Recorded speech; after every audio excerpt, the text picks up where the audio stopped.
I'd like to call the Chickasha City Council meeting to order. Need a roll call, please. Boyd? Here. Nelson? Here. Ginn? Here. Nebelthwaite? Here.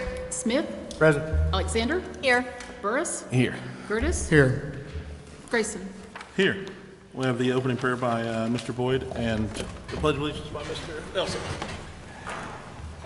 Let's pray. Heavenly Father, we thank you for this night. Lord, we ask that you go before us and help us as we administer your will in this room, in these chambers tonight. Lord, we're just seeking truth, your mercy, and your grace. We ask this in Jesus' name. Amen. Amen. I pledge allegiance to the flag of the United States of America and to the republic for which it stands, one nation, under God, indivisible, with liberty and justice for all.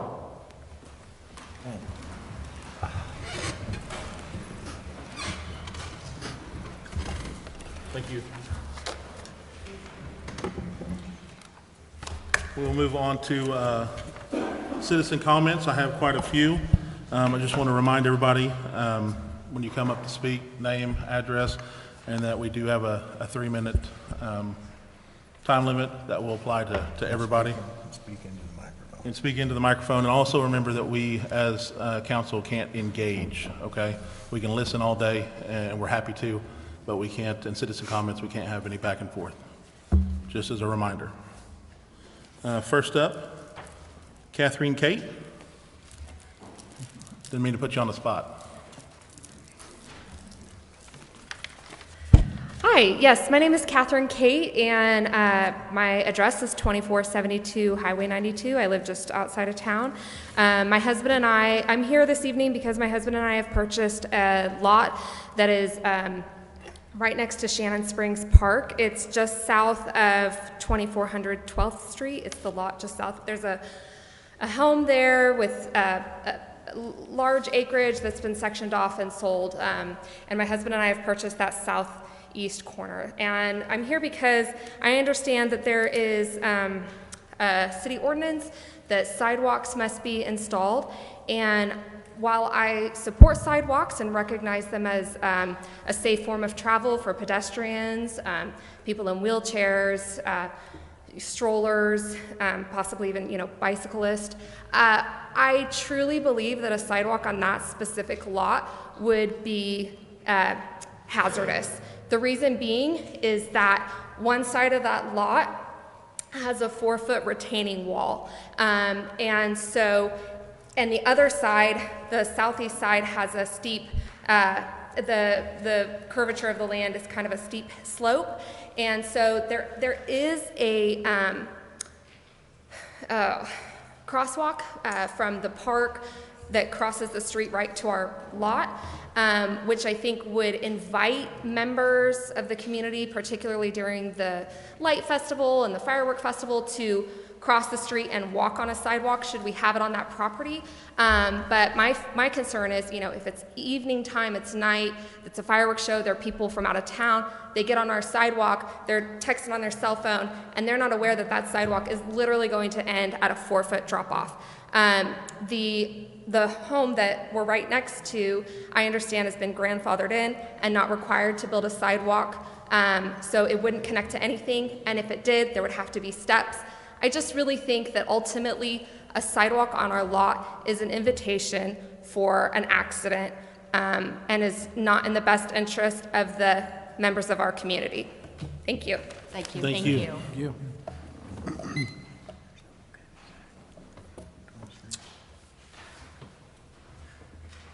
That can't be right. No. What was the address one more time, Ms. Catherine? I don't believe it actually has an address yet, because we haven't gone to the post office and worked that out, but we have purchased the lot that is south of 2400 12th Street.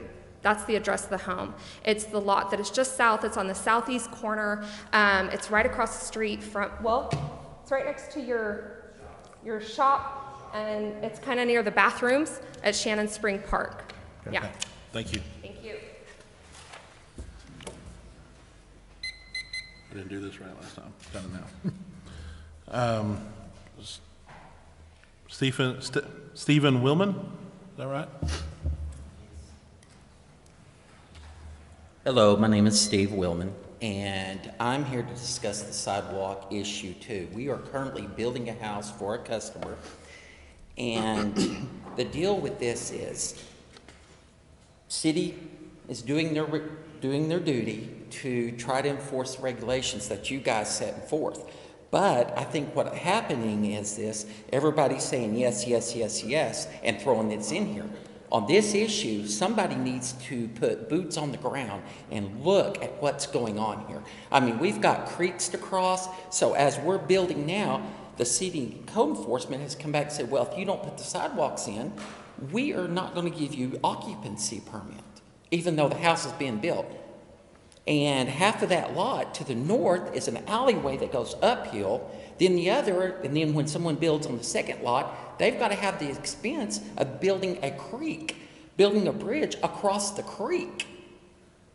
And it would make more sense, and the city has a lot of utility lines that's up and down on that side, on the west side of that street.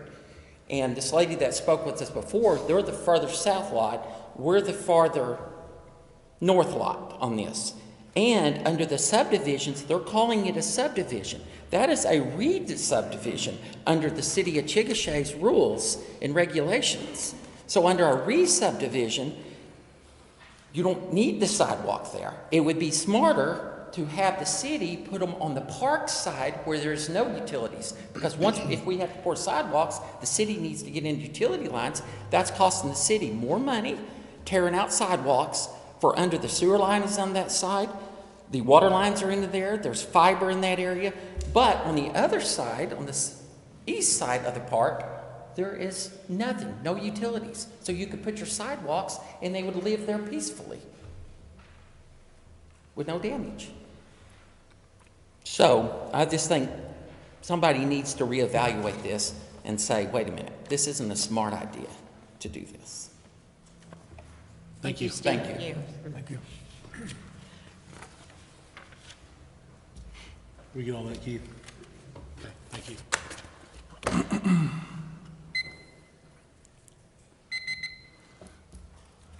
All right. Mr. Jim Cowan.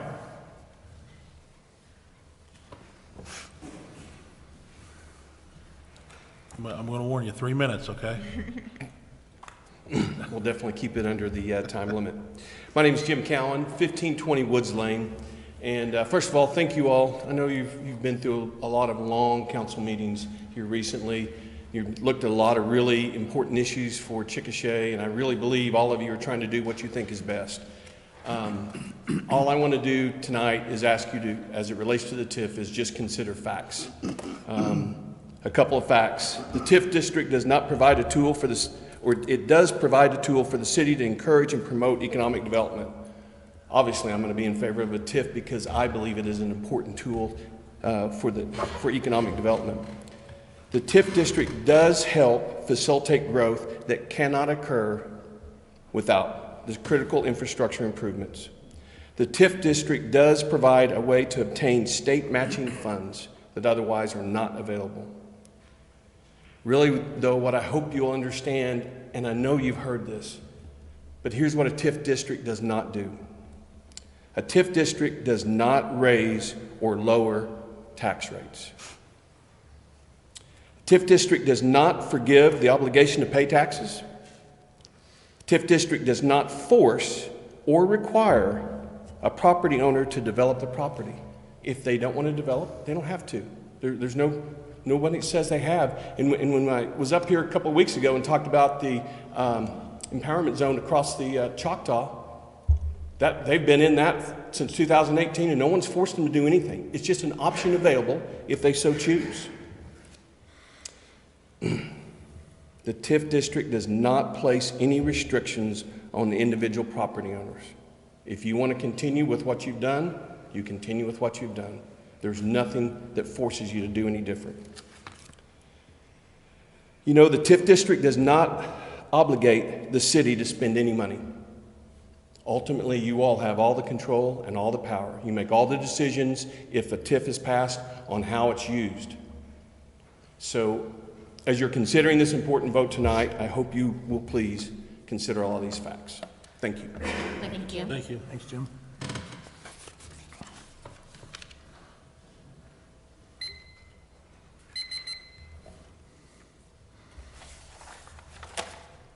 Next up is Ms. Liz Love.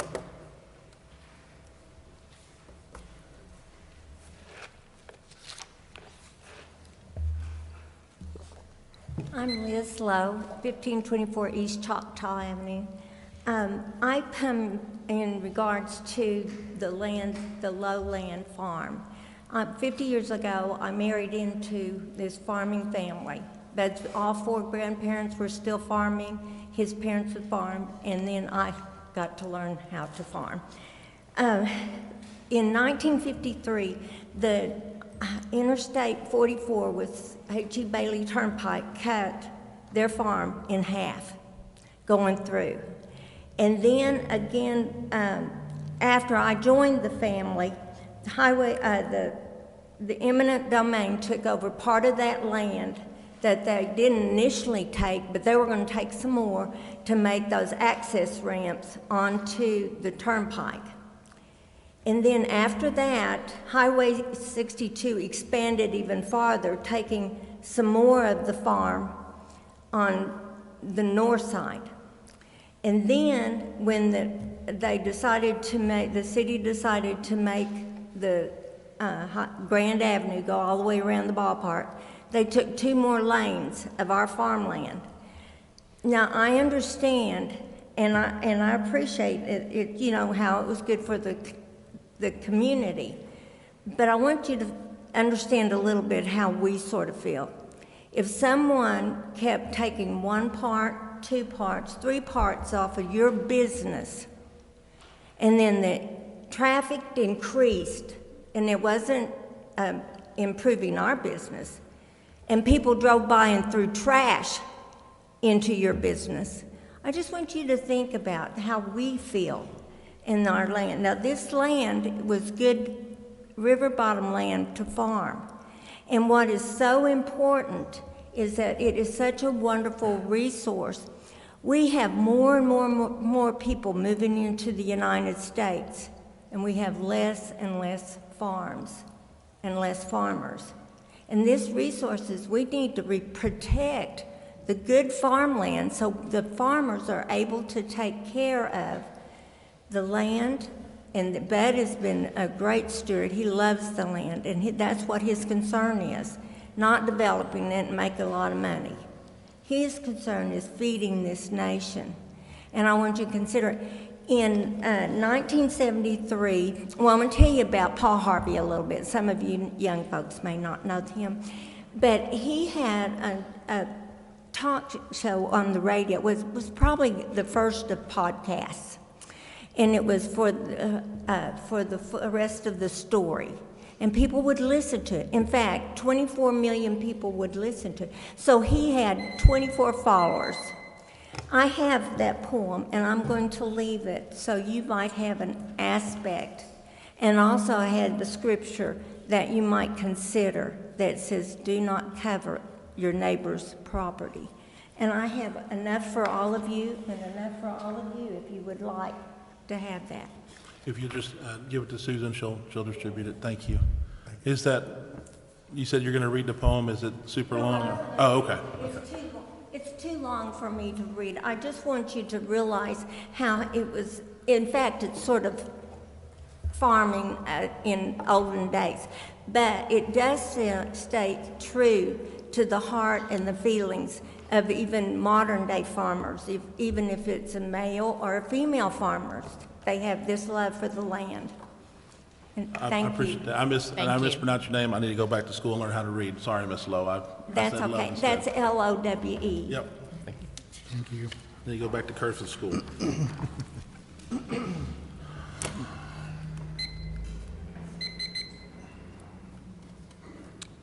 Mr. Budlow?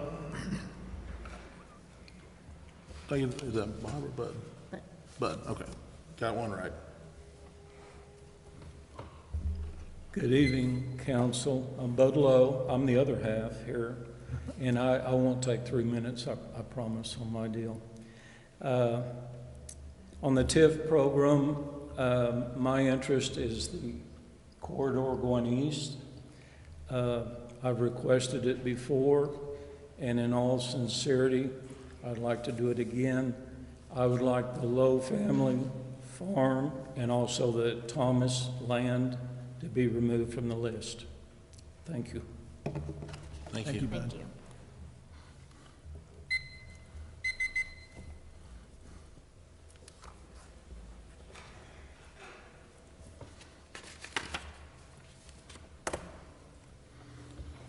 Ms. Bertha Thomas?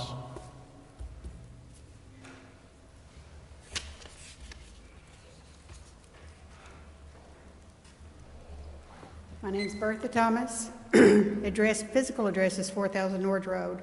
Mailing is P.O. Box 1673. Go? Okay. Yes, ma'am. I'm not sure anyone involved in this project has read the TIF committee resolution or the project plan because there are issues with both. It looks like these were just thrown together. No one ever reviewed it.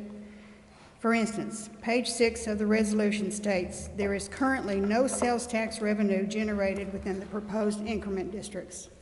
That is absolutely not true. And that resolution has been signed, I'm sorry, by you, Mayor Grayson. Exhibit E of the project plan states the city has for a number of years attempted to develop these areas without success.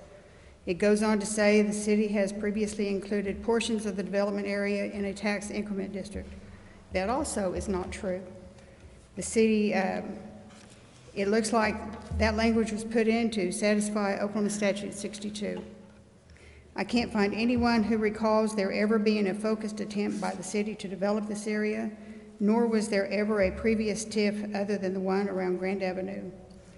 Oklahoma Statute 62 also requires that maximum effort be made to allow full public knowledge and participation in the local use of this act. This did not happen. In fact, the city manager, along with attorney Nathan Ellis, actually said, we aren't required to notify landowners. Again, seriously? You're making plans for the use of our agricultural land and you don't think we should be included in the discussion? Shame on both of you. Part 1 of the project plan states, the city has identified potential developers that propose various redevelopment projects within downtown Chickasha. Mayor Grayson has told me there are no identified developers, then this project plan is misleading and incorrect. Oklahoma Statute 62 requires a map showing proposed improvements to and proposed uses of the property be included in the project plan. Exhibit F of the plan says, see following pages for preliminary conceptual layout. However, it's not there. Mayor Grayson told me there is no map.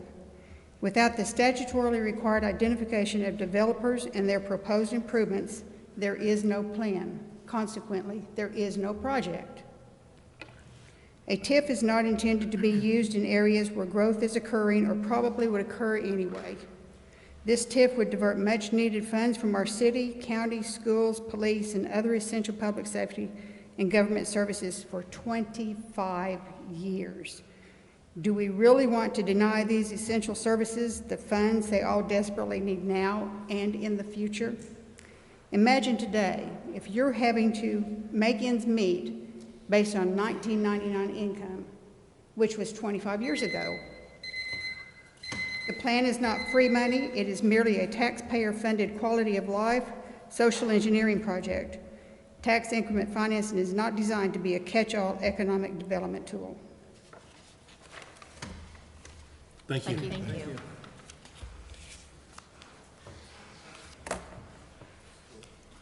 Mr. Thomas?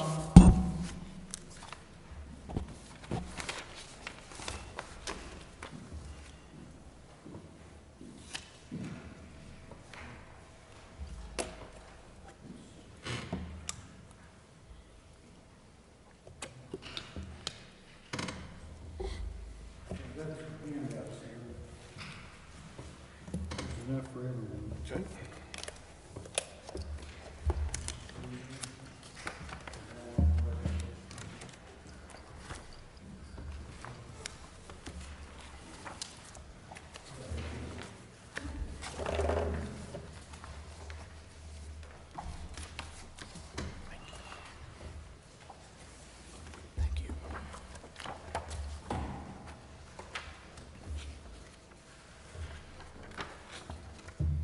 Okay, it appears everyone has the handout here.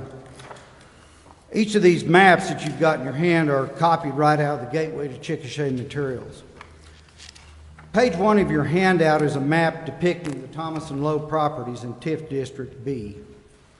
We've been advised that the city manager, assistant city manager, and a law firm were involved in drawing up these maps.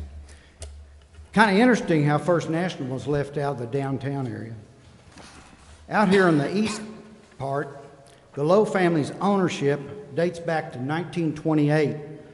Part of our Thomas property dates back to 1936. I ask you, how in the world could the two owners of what is 80% of the area involved not be consulted when potential development plans include our land?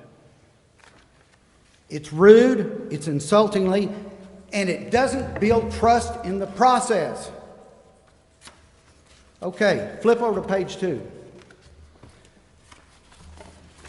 It's a city map, again, out of the Gateway materials, that's got Ninnekah added to the lower portion. Bertha and I live on the Thomas Ranch as noted on that map. As you may or may not realize, about 25 years ago, Ninnekah annexed up 16th Street and Highway 81 to Pikes Peak Road. They were on the move.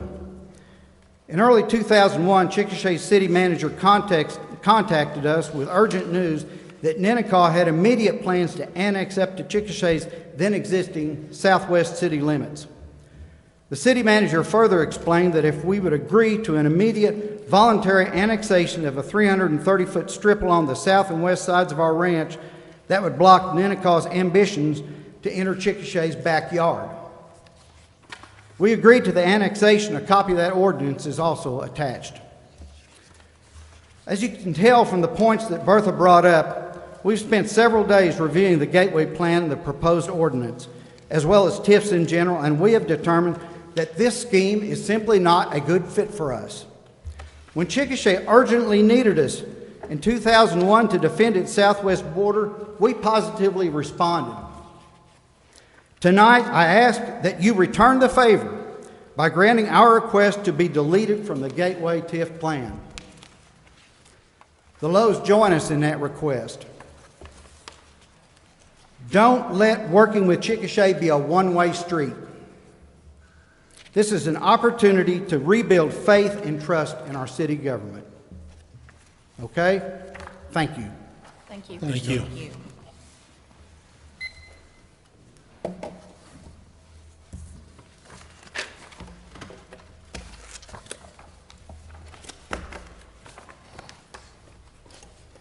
That's all the comments that I have today. Move on to council communications. I've got a couple, Mr. Mayor. This may seem like a silly question. Center median on Highway 81, do we mow that, or is that the state? The center median?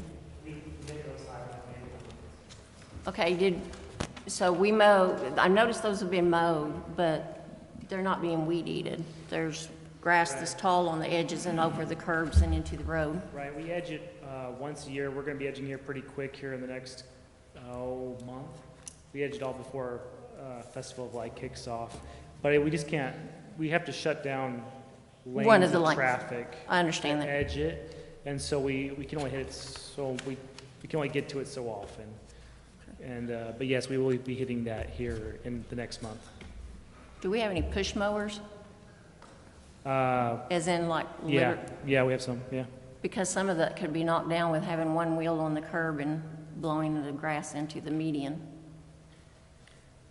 It wouldn't necessarily have to be actually edged, or they wouldn't have to be in the road, but that's just a thought on my process. But okay, thank you, Spencer. The other thing is, Miss Rachel, were you able to find out if that land in front of Shannon Springs nursing home, is that actually part of the nursing home's parking lot, or is that an actual city road? Still looking into it. I think there's a possibility that it's the nursing home's property, but I need to confirm that. Okay, thank you. Ultimately, they may be responsible, but if it's something that we have to figure out in the budget where that fits in. Yeah, it's definitely, I would think, a liability to our EMS trying to transport patients in and out of there, because it's, My half-ton truck fell off in a hope, so they're deep. Okay, thank you. Anybody else? Yeah, I would like to just drop into that increment District B question and see if I could get an answer on why did we include the Lowe and the Thomas properties after they've already expressed their want to not be included. So why would we proceed to still include them? Would that be a question better asked at the actual agenda item, or is now appropriate? Or that question. Okay. The way a TIF is put together and the way this plan came together was not with any one individual property owner specifically designated. The process does not encumber an individual property owner. If they want to continue to farm and not develop it, they're free to do that. And so we did not engage. I understand the sentiment there. It may have been more politically palatable to engage the individual landowners. Clearly, we did not do that because we didn't, in terms of the process, it was not a legal necessity, and because it doesn't, like I said, burden the landowner to be included or to be excluded. It doesn't affect their taxes, doesn't raise or lower their taxes, and they're free to continue to manage their property the way they want. We simply didn't consider that as a necessity. Well, it just seemed like when you have an expression like that, it seemed like a somewhat almost an arrogant overreach on our behalf to want to just kind of roll forward anyway in light of that. So I was, I'm just kind of curious about that. We did have opportunities during the review committee process and the public hearings for them to express that concern or to engage. And they have, yeah. and they have. Mm-hmm. So Clearly. So I think we ought to honor their request. So that's kind of my 2 cents on that. Plus, it appears that Ms. Thomas, and I also noticed, seems like the TIF is seriously flawed in the way that it doesn't really finish all the exhibits and really educate or show us what's going to happen. It's just kind of sitting there blank. So I can't see how we could honestly vote on it if it's not complete. Well, I think the things you're referring to on the blank things is because it's not designed for a specific developer in mind. So there is no project in mind, and there's nothing to show because it's all hypotheticals and possibilities. Nothing's concrete, nothing has been presented to us by a developer. So how can we show things that are non-existent to this point? Right, so it's a 25-year hypothetical. Well, 10-year, if nothing ever happens, it'll die at 10 years, yes. Right. So, or it'll never happen at all if we don't commence it, if it even passes. We're still talking hypotheticals here. yeah. So if we don't have any better foundation than that, then we shouldn't even be on the agenda. That is true, but we also, if somebody does come and knock on our door, to potential developer, and we say, okay, hey, we'll get back to you in a year when we figure this out, they may move on. This just does nothing but adds a tool to the toolbox to say, hey, we got something if you're interested, as opposed to, we'll get back to you in a year. It could also happen organically the same way. It could. We don't have to have a TIF You're right. in this format to do that. It's had, 40 years to happen organically, and it hasn't? So, well, then that brings up another good point, is where this is going is that after you've heard the testimonies of the landowners, Highway 62 development pretty much ends up being a straw man, where the majority of the focus ends up on the A district, and the A district has a serious anti-growth component to it as well. Certain number of parking spots, certain number of square footage. You have Chickasha Avenue, it is what it is. And so that's why you might see businesses being hemorrhaged in the last year, 18 months, the way they have. So we might be wasting a good TIF on the wrong area, is what And, I'm saying. and the TIF can also be canceled at any time if it doesn't commence. So we can always retract it and cancel it and go on about our business if nothing comes from it and it seems to be a lame duck. That is a great thought, Mr. Mayor, and well put. I've never seen a bureaucracy get canceled after it's over. Everybody likes a good tax plan once the grab is on. So that's a good point, but I bet it doesn't. I bet it stays there festering. I can't speak on what's going to happen in 10, 20, 30 years from now. I can only use the information I have at hand and what, for or against whatever you think is the best future for Chickasha and given the most opportunities. That's that's for us to decide in the future upcoming vote. And Jim actually gave us our handout. I think it was last. For the opportunity zone? Yeah, well, he had several pictures of, and he had his presentation. And if you look through that, I think 100% to the point were all greenfield expansions. Even our old TIF was brownfield, greenfield expansion. So his examples pretty much make my point is that how can you get excited about beginning a TIF in the downtown area that's had a lot of different legislated and ordinance type assists and building grants and all this thing, and it's just kind of it is what it is. Businesses build up, they get hemorrhaged, they leave, lack of traffic, whatever it is.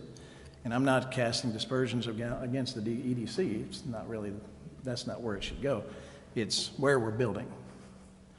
There's going to be some businesses that thrive, a certain number of them. That's what it looks like. But to the point where we should, dedicate a TIF to that area, I think it'd be more excitable to actually, just find a greenfield area. Let's expand. That's where all of them, the Tulsa, the Norman, everything that Jim brought forth, if you look at the pictures, just tell the story. There wasn't a downtown District 1 in his photo gallery. So anyways, that's just my 2 cents. I see what you're saying. I trust city staff and who they worked with to develop the plan based on what they feel to be the most developable areas of our city, and that's why we wound up with the boundary we wound up with. Somebody with way more experience with this than me is the one that put this thing together, and I have to trust. I either trust or don't trust, right? And so I'm trusting city staff did their due diligence in putting this thing together, and that's why it's been presented. It was passed to the review committee by unanimous vote. So the taxing entities obviously had enough confidence in it to push it to us, and so that's why it's before us today. Agreed. Mr. Mayor, along the same lines, and Mr. City Manager, when you mentioned that the review process was announced, I think we saw 4 people speaking here that would have participated in the review process and probably had their concerns alleviated at that time if they were actually notified. And it seems like there's many things, Rachel, in our city, if perhaps Brian and I are neighbors in the community, and I wanted to put a yard barn in that actually was 12 foot instead of 10 foot, I would probably have to notify quite a few people around my area about the change. And that seems a little more simplistic than what we're deciding on today and affecting people's property. So the legal notice was probably there, but as a neighborly effective notice, I don't feel like our community and people within the community overall, especially the people within the district, have not really been aware of the process and being able to be engaged in it as maybe they would want to. So it may end up very much something, if this were to pass, that a little bit down the road, somebody's going to go, well, when did that happen? Well, I don't agree with that. So just a concern. And duly noted, Charlie, and you're always going to find that no matter how hard you try, you're going to get people that weren't aware. And I don't disagree with the fact that the property owners in the TIF should have, something should have been said. I think staff and they were advised to follow statute, and statute doesn't necessarily allow for that or make that happen. But I agree with you, a little neighborly, however you want to say that, being a little more neighborly would have been a good idea. Probably the statute would not require it, but it wouldn't prevent it either, is my point. Agreed, Yeah. agreed. Lesson learned. Yeah. I do want to, non-TIF related, say thank you to Mr. Johnson and Shay for putting on the Employees Appreciation Lunch Friday, right? A lot of attendance. I made an appearance out there. Well, I really just wanted a free sandwich, and that's what I got. But I saw a lot of city staff show up, and everybody was sitting at different tables, different departments were commingling, and it was a good thing to see. And so I just wanted to thank whoever, I know Shay was involved, and whoever else, if I'm missing you, I'm sorry. But thank you for putting that on. I know the employees appreciated that. At least I hope they did. Anybody else? All right. Item number 4, consent docket. Mr. Mayor, could I remove a couple items for individual consideration? What would you like to pull, Charlie? It looks like E and J, please. E and J? Yes.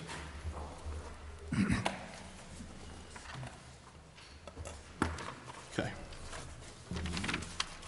Okay, well then I will entertain a motion to accept the consent docket except for item number E and J. I move that we accept the consent docket, removing items E and J. Second. Any discussion? Roll call, please. Boyd, Yes. Nelson, Yes. Ginn, Yes. Ebblethwaite, Yes. Smith, Yes. Alexander, Yes. Burris, No. Gertis, Yes. Grayson. Yes. Item number 5,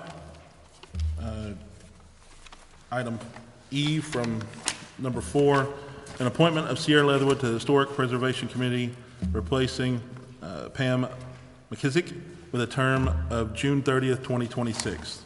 Mr. Mayor, I'd move to approve that. I'm sorry? Mr. Mayor, I'd move to approve that.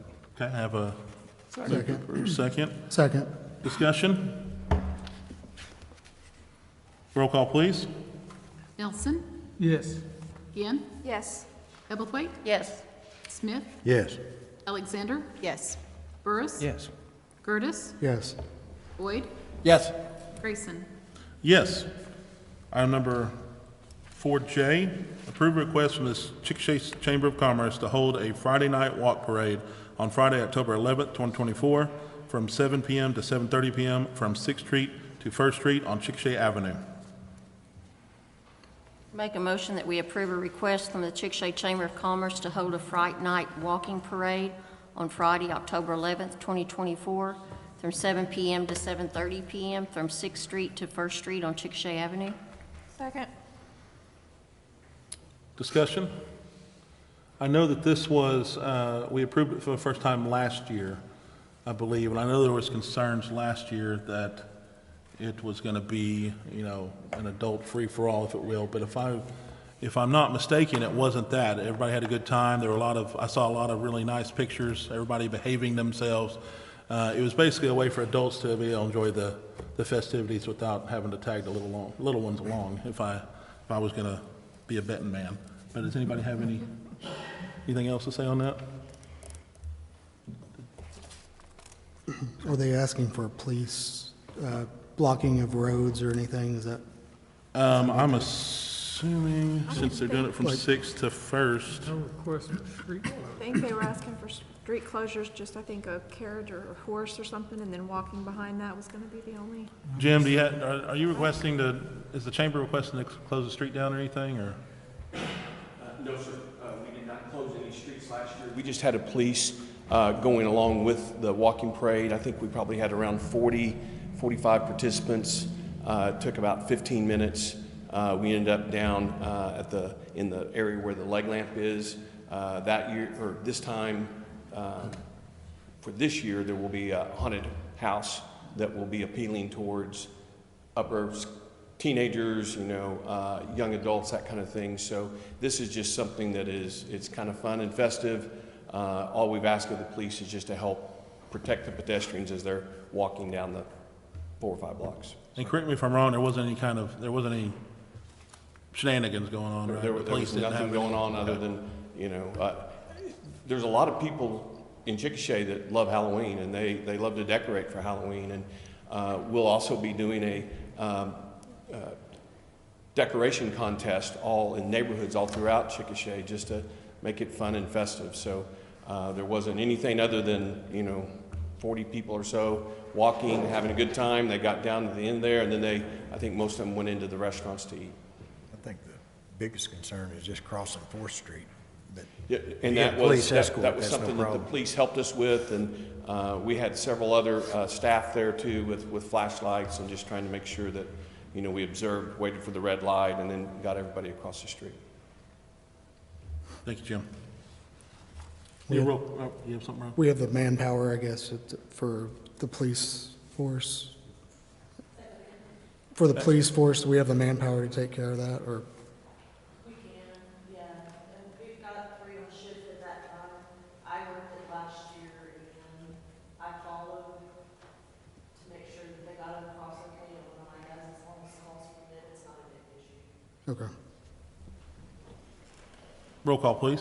Mayor, do you wish to wait for Councilmember Burris to return? Yeah, I better go. I don't know, did he step out? I mean, he stepped out? I mean, obviously he's not here. I just Not don't in know. his seat, sir. I don't know.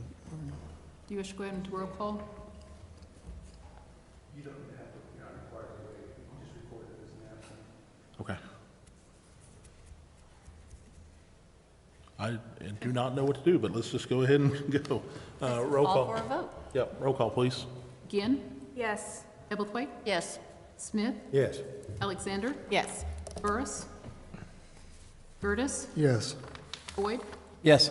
Nelson? Yes. Grayson? Yes. Item 6A.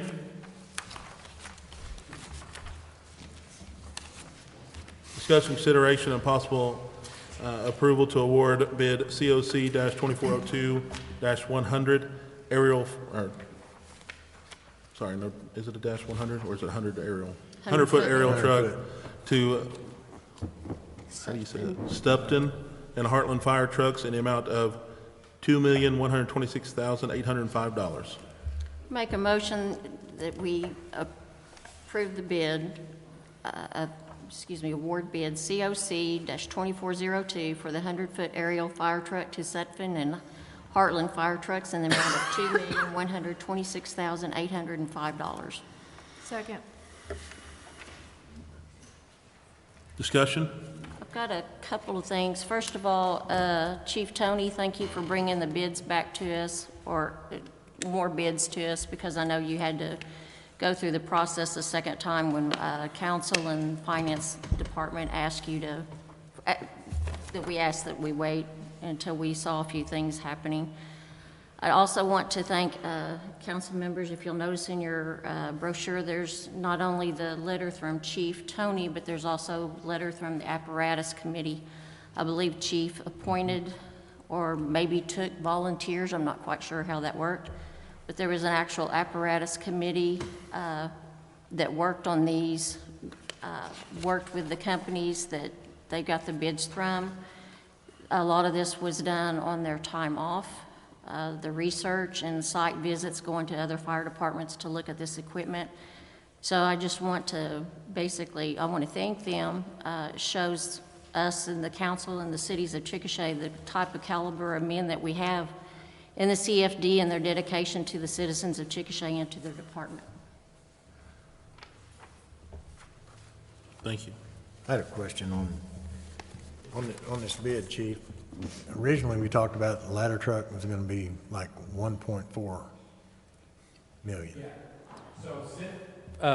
So, now, we were looking in the ballpark about 9 months ago of being in the 1.7, 1.8 range for this, and we've seen price increases since. We're kind of bumping up against another price increase right now. It's kind of the urgency in getting this accomplished before we see another 4 or 5% price increase. So, but yeah, for a ladder truck, probably if we were in, and we've added a little bit more. We've done the platform, so it allows us a little more flexibility, so that way we can operate the ladder from inside the platform. So we enhance safety in this.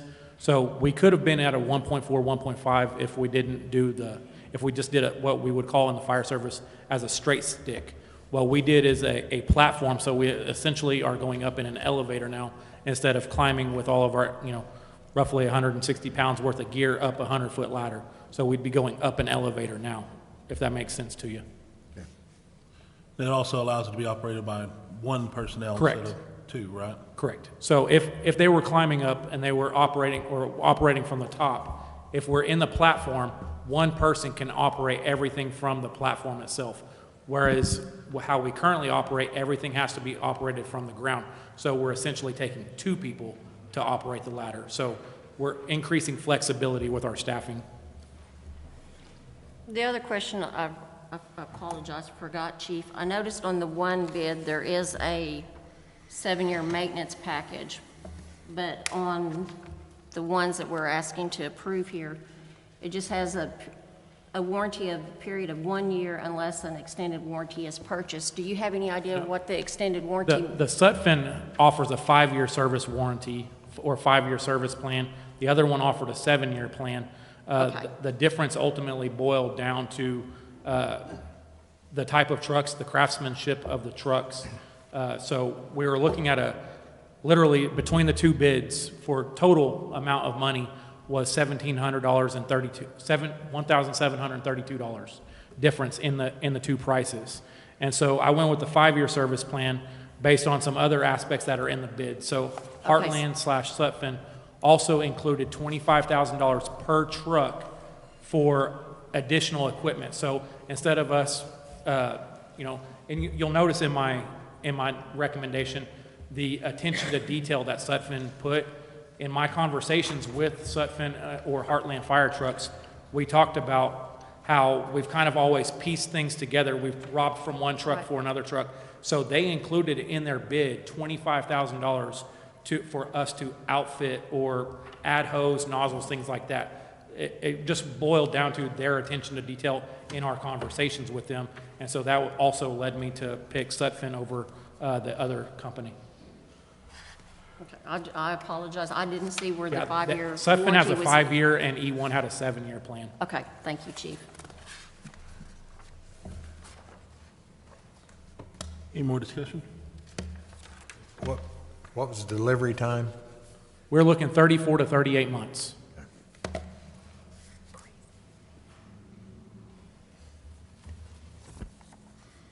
So how does are we putting a deposit down?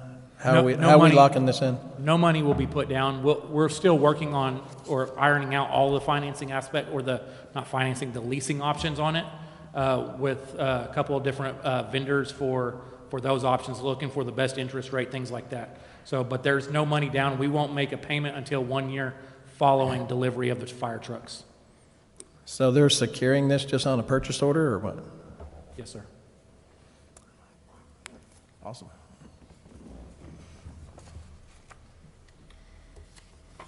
Roll call, please. Pebblethwaite? Yes. Smith? Yes. Alexander? Yes. Burris? Yes. Gertis? Yes. Boyd? Yes. Nelson? Yes. Ginn? Yes. Grayson? Yes. Item 6B, discussion consideration of possible action on award bid COC 2403 on an engine pumper truck to Supton Heartland Fire Trucks for an amount of $1,016,797. I move we award bid COC 2403, engine pumper truck to Sutphen Heartland Fire Trucks for the amount of $1,016,797. Second. Discussion? Same questions? We Same, jumped, pretty much same answers. yeah, So, jumped up from 800,000 to $1 million, and then what's the delivery time? once again, 34 to 38 months right now. And this will have the same warranty, correct, Chief? Yes. Thank you. Same $25,000 added into the truck for hose, whatever additional things we want to add to the truck, such as tools, hose, anything like that. Same 5-year service plan. So, and then the other thing about why I chose them is their service center is in Duncan, as opposed to driving up by the Capitol, driving that central high. To get to their place, you drive to Highway 7 in the Marlow area, in between Marlow and Duncan. take a right, go about another 5-6 miles, make a left, and you're pretty much there. That's a much easier drive in a fire truck than driving through downtown Oklahoma City, I-40, things like that. I can assure you when you break down on the way to, on I-40, it's not a comfortable feeling. So I would much rather, if we're taking a truck to get worked on, break down on the side of Highway 81. Chief T, are we putting any money back on these for a down payment? Yes, we are budgeting $300,000 or this year was $300,000. We'll budget accordingly next year and the year after until we take delivery. So that way we have a down payment and everything else like that. So we'll have close to almost 600,000 on each, or total? No, roughly $1 million total. Total, okay. I didn't math very well, did I? Any more discussion? That was the same day as the cursive class. Yeah, I need to go back to school. Roll call, please. Smith, Yes. Alexander, Yes. Burris, Yes. Curtis, Yes. Boyd, Yes. Nelson, Yes. Ginn, Yes. Hebblethwaite, Yes. Grayson. Yes. Item 6C, discussion, consideration, of possible action to approve an easement agreement with Tower Point Acquisitions LLC and authorize resolution number 2024-20R, authorizing the city manager of the city of Chickasha, Oklahoma to sign an easement agreement on behalf of the city of Chickasha, Oklahoma, and to execute all closing documents related to such easement agreement, including an assignment of lease. Sorry. Mr. Mayor, I'd move that we lay that aside for a future discussion sometime after a little more investigation into the matter. If you have questions, Keith can answer them. I've made my We need a motion. motion first before we discuss. Yes, we need yes. Okay, I make a motion that we approve an Well, easement Charlie made a agreement. motion to lay it aside. At the table. To table. All right. Do you have to motion to table? Okay, do I have a second to table?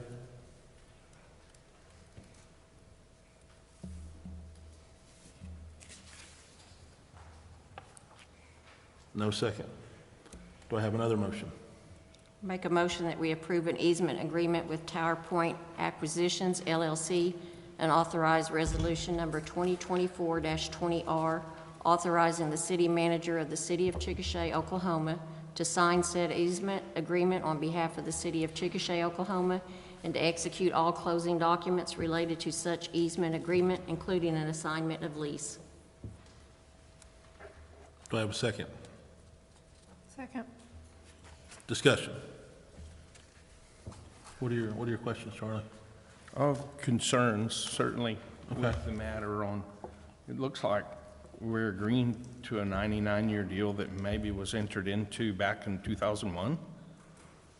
Yeah, really what's happening here is the Tower Point Company is purchasing the lease that we currently have with T-Mobile. So they've gotten an assignment of that? Yeah, they're doing that all over the country. It's a nature of consolidation in the industry.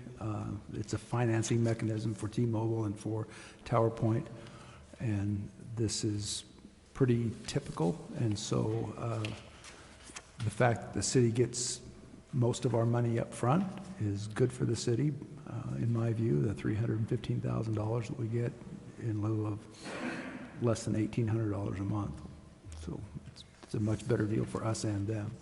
It looked like we were going to accept 2001 price level lease rates for the entire 99 years. Well, I believe there's a escalation on I want to say it's on the CPI, but I'm not certain. But there is an inflationary escalation. It doesn't stay the same for the 99 years. And what happens if our tower's not there so many years from now? I'd say we're kind of exclusive in the whole county.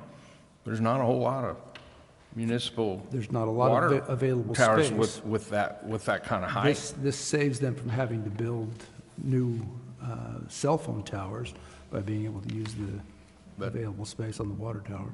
But that, I feel like that is that saves them. That's on the city's burden, and perhaps there's some other methods out there. I'm not even for sure about the price. Was in the $300,000 range or something. 300 for one time. As an And, upfront, and yeah. they're gonna have coverage over 44, a big interstate, the future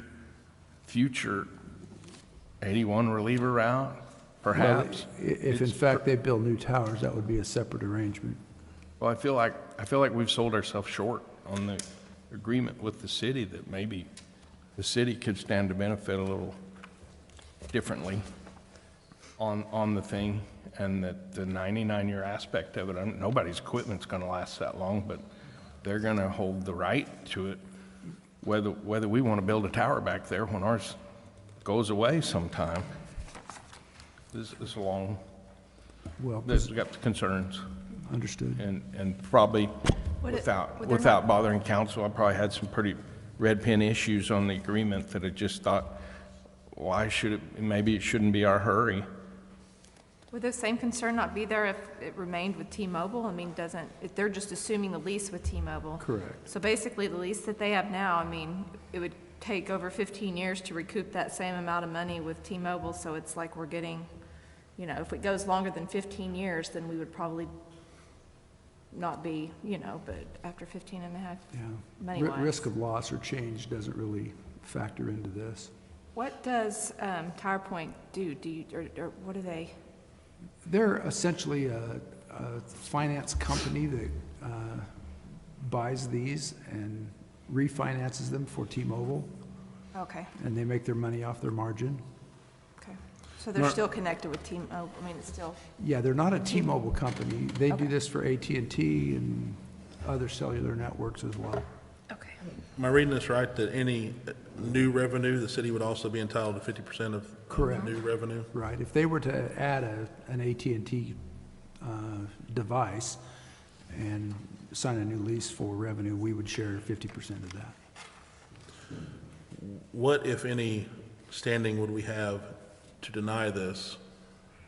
Like, what would the repercussions be? Because I know there was some talk when we were talking about a cell phone tower a few years back that basically we didn't have any legal standing to deny it. And if we did, we'd more than likely wind up in court and they'd win anyway. I'm going to defer a leap. Full control of those Yeah. concerns aren't prevalent here or present here. There is currently an agreement in place, so as the city manager said, this is assigning our interest to another company, and then it is providing for an easement. So you retain all the control as to whether you approve it or not approve it. So the previous lease would stand in effect regardless, Yes. right? But you were saying 15, like 315,000 is equal to about 15 years worth of revenue? 15 and a half years, 185 Up months front? rent at 1702, you'll get 185 months of rent up front. Either that or T-Mobile continue it with the 1,700 and something a month. We don't get monthly on this one at all? Not after 15 and a half years. Am I reading that right? But Correct. we would still, whatever revenue they are producing, we get 50% of that revenue. I'd like to share with council, I felt comfortable that if this company that wants to do this wants it today, they'll want it a couple of months from now too. I don't feel like that's going away. We started discussions with them back in the spring, so this is not new to them or us. We've been negotiating this lease for some time. And that's why it's before us, Charlie, because Keith and his staff is operational, so they've negotiated the contract, and we're the legislative side, just saying, hey, we know you've done your job, we either approve or disapprove it. We're not here to pick apart the contract or renegotiate, that's staff's job. I mean, we can deny it, that's always an option, or we can approve it. The motion, I believe, is to approve. Yes. Right. Any more discussion? Roll call, please. Alexander, Yes. Burris, Abstain. Curtis, Yes. Boyd, Yes. Nelson, Yes. Ginn, Yes. Ebblethwaite, Yes. Smith, Yes. Grayson. Yes. Item 6D, discussion, consideration, and possible action to approve pay request number 5 in the amount of $26,961, construct 2-box hangar project to W.L. McNatt. Make a motion that we approve the pay request number 5 in the amount of $26,961 to construct 2 box hangars project, W.L. McNabb. Second. Discussion. Roll call. Burris, I was reading. How about I abstain? I was gonna say, we can still discuss if you have something you wanna. I roll called, but I'll take it back. I've totally lost my place. I'm sorry. We're on 6D, Charlie. The 6D? 6D is in dog. The surplus, the withdrawn library books? I'm sorry? Oh, you're in consent. I'm so, where are we at here? Right there. Yes. I'm sorry. Curtis, Yes. Boyd, Yes. Nelson, Yes. Ginn, Yes. Hebblethwaite, Yes. Smith, Yes. Alexander, Yes. Grayson. Yes. 6E, discussion, consideration, and possible action to approve pay request number 5 in the amount of $54,233.25. Construct T-Hanger Project to Diversified Construction of Oklahoma, Inc. Make a motion that we approve pay request number 5 in the amount of $54,233.25. Construct T-Hanger Project to Diversified Construction of Oklahoma, Inc. Second. Discussion. Roll call, please. Curtis, Yes. Boyd, Yes. Nelson, Yes. Ginn, Yes. Hebblethwaite, Yes. Smith, Yes. Alexander, Yes. Burris, Yes. Grayson. Yes. Item 6F, discussion, consideration, of possible action to approve award bid COC 2401 Lake Chickasha dilapidated dock abatement to Slimp Welding Power Excavation in the amount of $49,500. Move we award bid COC 2401 Lake Chickasha dilapidated dock abatement to Slimp Welding Power Excavation in the amount of $49,500. Second. Discussion? Question? Just remind me, please, the goals here. Was everything involved on that a hazard right now? Considered a hazard of the city? On the city's part, if somebody were to be injured at one of those docks, they are essentially, the ones we're removing were built probably without permits, were built for individuals by individuals, and are in a state of disrepair and need to be removed. It also, it's part of the larger lake program that we have to make improvements at that lake. This will, after these dilapidated docks are removed, there will be efforts to make improvements on the dam itself that we have to make, and improve the quality of the water of the lake. So there's a number of long-term things that have to happen, but one of those first things is removing of these unsafe and unpermitted structures within the water. Whether it's advisable by the city or not, or some of them operational? I wouldn't call them operational. I mean, you've been out there to look at it, and some of them are just posts sticking out of the water. That's a hazard? Yes. Yes, sir. They're hazardous to swimmers, they're hazardous to boaters, they're hazardous. Okay. They're hazardous to look at. Enticement. Eyesore. And eyesores as well. I got a question, and just making sure that we don't get in trouble, that on his, for the business relation affidavit, doesn't look like he wrote his name in, he just wrote text, or it was left on the document. That doesn't get us in trouble as far as, sometimes these bid documents have to be totally filled out correctly, or they're thrown out and null and void, but on the business relation affidavit, he just has text on it. I'm just making sure that that doesn't throw his bid out, or we get in trouble for accepting it. Page 206 of 259. 206, yes. halfway down, under the state of Oklahoma, county of Caddo.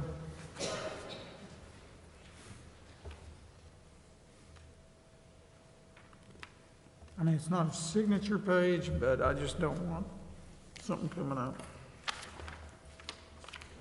They are signed and notarized. Yeah, they're signed. As long as that's his signature, it's fine. And it's notarized, so. Right.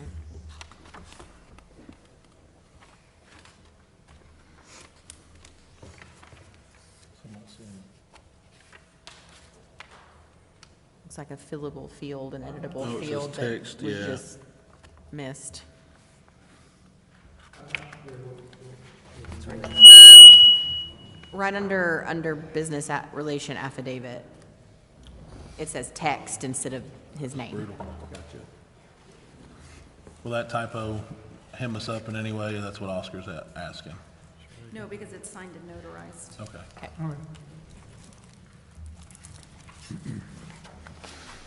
Any more discussion? Spencer, if when this passes, when would they start the work? Are they projecting to start the work? So his goal is to get it out before the end of the year, before the end of the calendar year. He wants to get out before it gets cold, so. Okay, excellent. Is he gonna do all of them? All of them? All, yes, sir. All 13? Yeah. Yep, he's gonna do all 13, yes, sir.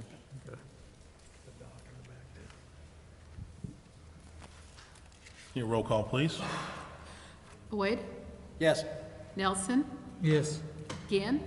Yes. Ebblethwaite? Yes. Smith? Yes. Alexander? Yes.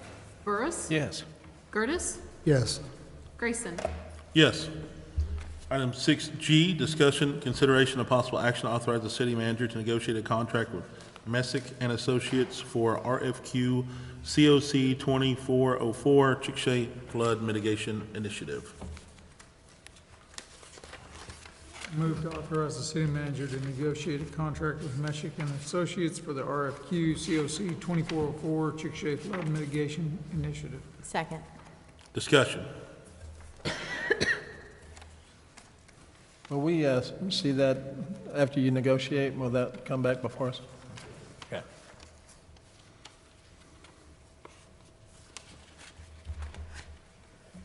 Roll call. Nelson? Yes. Ginn? Yes. Ebblethwaite? Yes. Smith? Yes. Alexander? Yes. Burris? Yes. Gertis? Yes. Boyd? Yes. Grayson? Yes. Big breath for this one.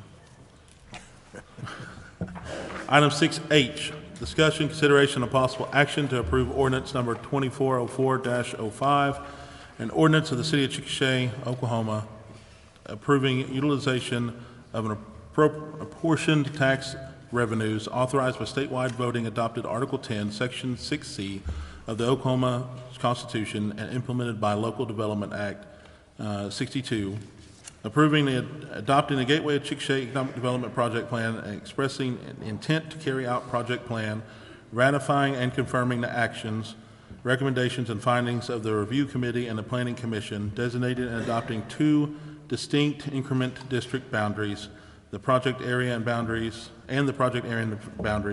deferring the naming and establishing the date for the creation of the increment districts, adopting certain findings, reserving to the city the authority to make minor amendments to the project plan, authorizing the city council of the city to carry out and administer the project plan, establishing a tax appointment fund, authorizing directions for prospective appointment of tax increments, establishing all allocation of use of tax increments, declaring apportionment funds to be the funds of the city, and limiting the pledge of authorized increments,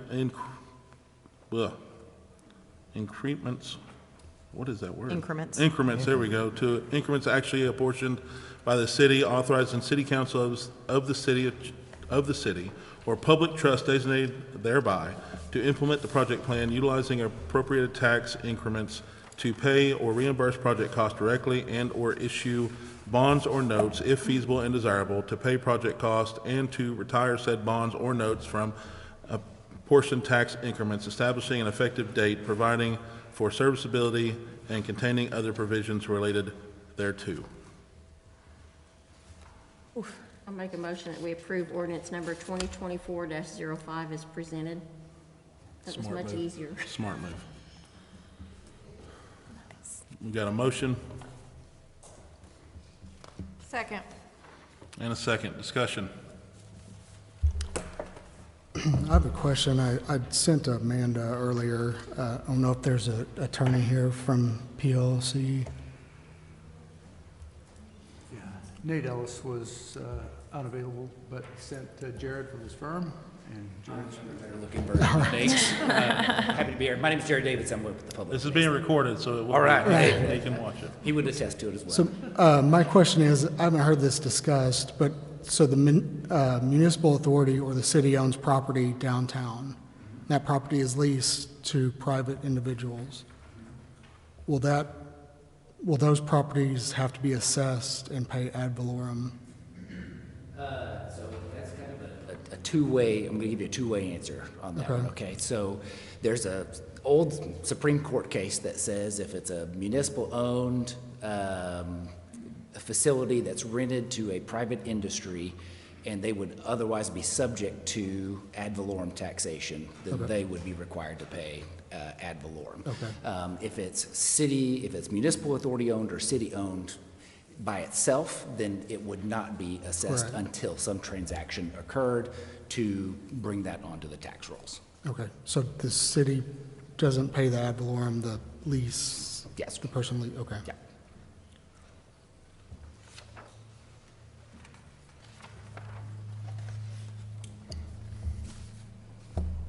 I have a question regarding one of the, I know it says in the TIF project that if a business is outside the TIF zone and they moved into the TIF zone, then their taxes aren't included in the increment as far as what their block is. But my question is so it kind of indicates that it gives us a baseline sales tax for the whole city. Within the two districts, yes, Just sir. within the two Yeah, districts? whichever district you're particularly talking about. Okay. We would just establish a sales tax baseline with respect to either the downtown or the Highway 62. Those would be separate, and those would be established once you passed the ordinance or resolution actually starting the increment district at that time. So the way that is captured is we would look historic. So the year immediately preceding, we would go back and work with the city to establish how much sales tax or hotel tax was generated within the district, at that time. Same way with assessed valuation. We would establish a base assessed valuation. The county assessor is required to certify that base assessed valuation prior to the commencement, and that's what gives us our ad valorem increment over and above that number.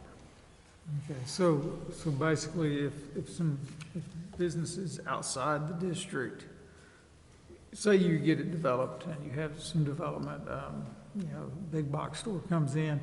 So say somebody that's competing with Walmart, and Walmart's taxes go down, your sales taxes go down on it, but they go up in the TIF.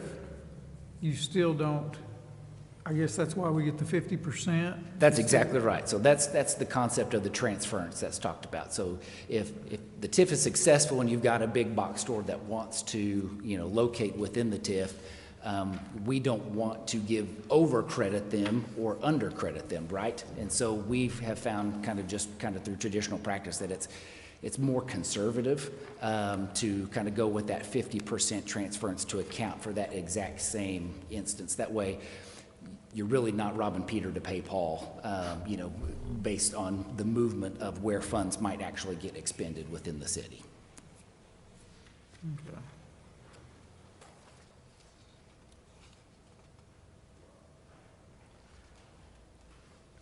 So our project plan is a lot bigger than our TIF district, right? Yes. So if we have a project that's southwest of town, does it have to benefit the TIF?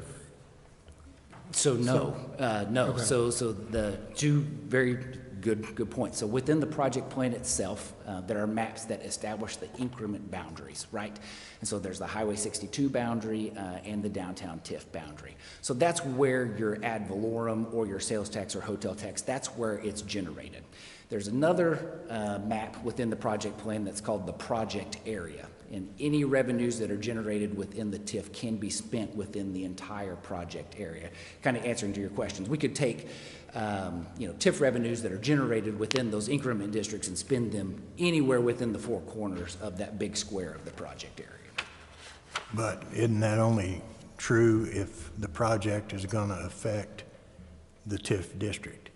The TIF doesn't have to necessarily, the project in this, if it's not in the south or in the increment district itself, no, that particular project doesn't have to benefit. It would be logical that if it's a traffic improvement or a road improvement or something that facilitates access to that, that would make perfect sense. But it's not restricted. That's correct. So we could redo 14th Street in Chickasha, Oklahoma, resurface the street. Yep. Using the TIF district money. That is correct. Or water and sewer improvements, electric improvements, whatever the desire is. I want to thank everybody that came and spoke, either for or against the TIF district. I mean, so many of our meetings, there's no one here to talk about anything other than ourselves. So I really appreciate everybody's comments and concerns. I want to say a few things here, and I don't mean to pick out or pick any names, but Mr. Lowe, I very much appreciate the fact that your family, this is emotional, that your family has had your business in this community for the decades that you have. As your wife eloquently put it, we need farmers, and we also need those businesses that serve our farmers, or we're all going to be hungry. Mr. Thomas had made the comment about his land is for investment, but he wants to choose at that time when it's economical, feasible, and the right time for he and his wife to sell that land. I respect those decisions. Being in the TIF district is not going to affect your property in a negative way. In fact, if it is for an investment, there's a slight chance that somebody comes knocking, it may become more beneficial for you to sell. Not that you don't have to, that's your right to hold onto your land and do nothing with it, but other than just maintain it. And the last meeting, Mr. Lowe mentioned that people live in Chickasha because they don't want to live in Moore, Norman, Oklahoma City. I agree 1,000% with that. He also stated that people are happy with the way Chickasha is. That I can't completely agree with, because as a council member and the others up here, we do get complaints about things that the citizens are not pleased with. And a TIF district could very well help us get some funds for these areas, which would free up other general funds that will help other areas that aren't in the TIF district or the TIF project area. We're not trying to be Oklahoma City or Norman. We're just trying to be the best Chickasha we can be for our citizens. And that's how I've had to look at this. I had a question. You spoke about ad valorem and how you go back 1 year. So the ad valorem would be based on what the last assessed value was, by the county assessor. So whenever you, if you adopt the project plan in the TIF ordinance, it's the way that it's set up, it's not immediately effective, right? So there would be subsequent council action that would have to happen to actually start the clock. When that clock is started, by action of the council, we would go to the county assessor, and they would provide us the most recent assessed valuations of the properties within the TIF. We would come up with that baseline number, and that's what they would certify. So do you, in your evaluations, do you take into consideration business closures, or is it just the property itself, the assessed value at that point? Yeah, at the ad valorem level, it is just what is on the tax rolls and currently assessed by the county. Okay, thank you. And that, like you said, it takes further council action. That would be on the, once, if it gets commenced, right? That's Whatever. correct, yeah, so. One or both or That's districts. correct. So even if it passed today, nothing happens as far as assessment-wise. It's once if we so choose, say a project comes available and we want to commence the TIF district, that's when the assessment. Yes, that's correct. I want to go back to what Brian brought up. If we do have some city-owned property or some property that belongs in a municipal trust that is leased to a private citizen, okay, and according to the case law you presented, it said that the leasee is responsible. How do they do that? Basically, it's that's a look through to, what is the business based on? Are they manufacturing? Are they, that's where we kind of go back to what is the real root of the property, what's it being used for? I was just wondering how that would be enforced since they aren't the property owner. We had to pay property tax at the restaurant and we were renters. Yeah. They gave us an assessment and we got a bill every year for our property tax. Yeah, it's the exact same way. We would rely on the assessor to provide us, this is what the like assessment would be, and then that should be baked into whatever the municipal authorities or the city's lease with those individual owners to hold that assessment. Is that based on the type of business it is, or is it any business? It could be, yeah, I mean, a lot of the ad valorem, not an ad valorem expert, and collections expert, but a lot of it is based on the type of business, whether you're holding inventory, manufacturing type facilities, those kinds of things. Each one of those has a different weight for ad valorem purposes and how it gets assessed. But if it holds no property other than just leasing the space, is that, if it's used for a business, then it should still be, some sort of should have some assessed value.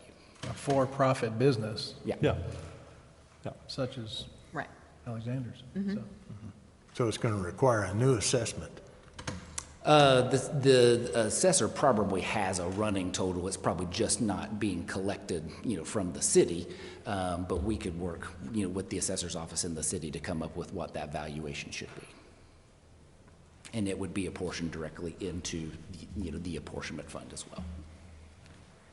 And would that go into the pre-assessment number?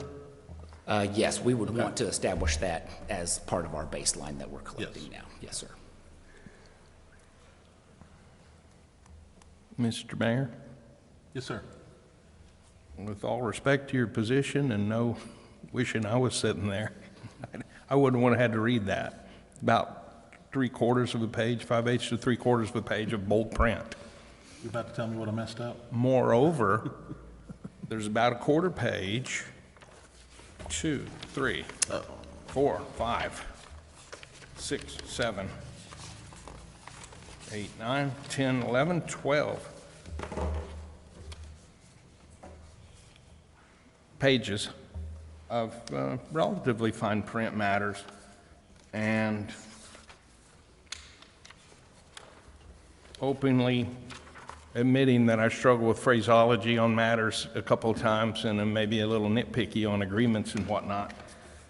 It's hard to swallow on page 239. This is page 4 of the agreement. Mid-page paragraph begins, whereas maximum effort has been made to allow full public knowledge and participation in the application of the Local Development Act in the review and approval of the project plan, including creation of increment districts. So I just point that out, that portion of this long-winded document will need to be on our conscience if we approve that matter. I spared the red pen for several more pages, and I get back to the point on what is page 13 of this document, or also known as page 248 of our packet. Large paragraph at the top, midway through the paragraph, and authorizing the irrevocable pledging of, pledging of such TIF revenues, it is express intention of the City Council that the increment districts will remain in place until all of the outstanding principal, accrued interest, and premiums, if any, on any such TIF bonds have been paid in full. Is there a time, Mr. Attorney, who's speaking to us today, that this would extend beyond the 25 years because of just that fact alone? No, so statutorily, we can only go 25 full fiscal years. Why would it have a statement like that in there? Well, I think that's if you actually commenced the plan and you issued bonds, that as long as those bonds were outstanding, which nobody would underwrite those or sell those for greater than the statutory maximum TIF period. And so we would match, basically those provisions. If the council so choose or the municipal authority so choose, the increment district is wildly successful, and you can advance fund some of those other projects. It's not uncommon in some communities to go out and issue, tax apportionment bonds. City of Oklahoma City is probably the greatest example, that I have of those particular projects. But all this statement says is basically if you issue TIF bonds, those TIF revenues would first go to pay principal and interest on those TIF bonds before they would be released for the other project plan purposes. Increment districts will remain in place until all of the outstanding principal, accrued interest, and premium, if any, on any such TIF bonds have been paid in full. That just reads to me like we're going to have the TIF district until those matters have hit their sunset through some kind of payout. But what he's saying is it's basically if we took a bond out, we're not going to get a bond that'll go longer than the TIF district is open. Yeah, that's exactly right. Okay, then this phraseology was not needed, and how much did we pay for that? I mean, I don't understand why the need for that in there. Well, I think it's just been kind of plucked, maybe slightly out of context. It's needed in saying that we won't revoke the TIF as long as we have a bond out. It's boilerplate. It's easier to just cut and paste than to actually read and cut out. Amanda, Keith, are you satisfied this meets the statutory requirement that we're obligated to meet by the state of Oklahoma? Yes, it Okay. expressly states there that for any future TIF bond potential purchaser is on notice to say that they will be paid back. Was this contract, was it written with, coordinated between both of our teams, or who wrote that? Okay. Yeah, Nate's firm, drafted the specific language. Okay. And of course, we rely on legal experts all the time to make sure that it's consistent with the statute that's required, and I believe that it is.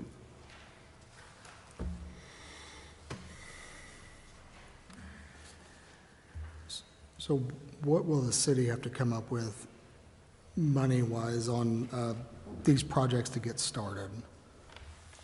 There's no requirement. I mean, Right. if the city council does not want to pursue any projects and there's no developers that want to bring forward a Right. project, the city's not obligated to spend a dime. I think we were told that to entice developers, we needed the infrastructure done.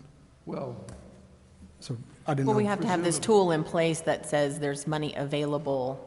right. But what comes first? That's my question. That's ultimately up to the council to decide by contracts that are presented to It us. depends on the project. You know, we have some money now that we could start certain projects, but until somebody brings us a development idea or that we come up with one and present that to potential developers, then we would probably know at that time what infrastructure might be required to encourage them to come. And then we'd pay for the infrastructure, or they would, or? Yeah, more than likely, if it's a large investment, it's probably a mixture of both, and we negotiate that with the potential development. It's my understanding, if we follow the kind of the TIF 1's example, it was performance-based reimbursement. Correct. Meaning the developer fronted all the money, and if they produced ad valorem or sales tax on the back end, they received supplemental payments on the back end via the produced incremental tax, not any out of the general fund money. That's absolutely correct. And I think this is where the delayed start is advantageous, in this instance, because we really are basically starting, from scratch, right? There's not a particular identified developer, but this gives us a 10-year runway to start the TIF, enter into negotiations with a developer if they so choose to come to Chickasha, and then what's not baked in part of this. So the project plan is kind of all of the authorized uses that the TIF revenues, how it gets created, where those monies can be spent, where they can be spent, all of those kinds of things. At some point in the future, just like with TIF 1, if you have a developer that comes to town, you will negotiate what's called an economic development agreement that basically outlines how that developer is helping meet the need established or addressing some of the issues that are identified, within the project plan. And so you're absolutely right. Most of those incentives are, performance based. It's not if you come, we'll give you this money. It's come, build your project, and then it's a reimbursement over time out of the tax increment that your business generates to repay you for your investment in the community. Any contractor, any developer that comes with a proposed idea to be negotiated, it will be ultimate decision of the council to approve. Exactly right. You're not limited to one economic development agreement. You could have 100 individual economic development agreements, which is exactly what we would hope would happen. Mr. Mayor, could I be reminded of who on council holds the motion currently? Georgianne? Motion was made by Hebblethwaite, second by Ginn. Okay. Motion to approve. Would there be a willingness to consider, even though this is very long, to follow up with some appropriate language that any property owner would have a certain period to exclude their property moving forward? I don't think that's legally appropriate. I think the items before you are approve the recommendation as presented by the Planning Commission and the Review Committee. Thanks for sharing that. I think that's for our people to talk up here, whether we'd be willing to. They may want to consult and ask you, but I think we had some people here talking about, actually I didn't hear anybody saying, vote no. They were saying, we want out.